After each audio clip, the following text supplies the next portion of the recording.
અમિત ચાવડા દ્વારા સી.આર. પાટીલની જીત પર વોટ ચોરીના આરોપો. નમસ્તે, હું છું રોનક.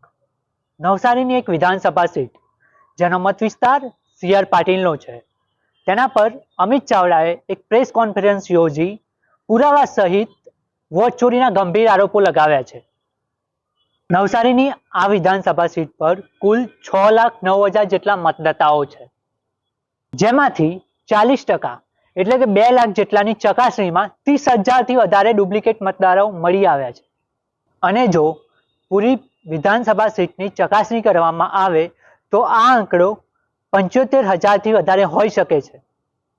અમિત ચાવડાના જણાવ્યા અનુસાર ગુજરાતમાં કુલ 5 રીતે વોટની ચોરી થઈ રહી છે. 1.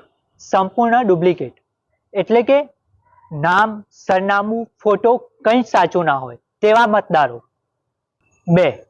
સ્પેલિંગ મિસ્ટેક, એટલે કે નામના અક્ષરો બદલી અથવા રસવઈ દીર્ઘઈમાં આગા પાછી કરી નવો વોટર ઉમેરવો. 3.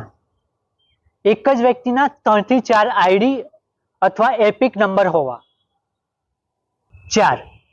ગુજરાતમાં હિન્દી, પંજાબી, બંગાળી અને અનેક બીજી ભાષાઓવાળા આઈડી. 5. એડ્રેસમાં 1-2 અક્ષરો બદલો અને નવો વોટર ઊભો કરવો.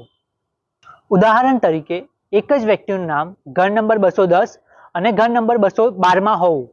અમિત ચાવડાના જણાવ્યા પ્રમાણે ખાલી નવસારી સીટ પર નહીં, ગુજરાતની સમગ્ર 182 વિધાનસભા સીટ પર વોટની ચોરી થઈ રહી છે. ગુજરાતમાં કુલ 5,06,64,000 જેટલા મતદાતાઓ છે. દરેક વિધાનસભા સીટ પર 2,78,000 જેટલું મતદાન થાય છે. જો નવસારી વિધાનસભાની સીટ પર 12.3% જેટલા ડુપ્લિકેટ મતદારો હોય તો સમગ્ર ગુજરાતની 182 વિધાનસભા સીટ પર આ આંકડો 62 લાખને પાર હોઈ શકે છે. આ છે વોટ ચોરીનું ગુજરાત મોડલ.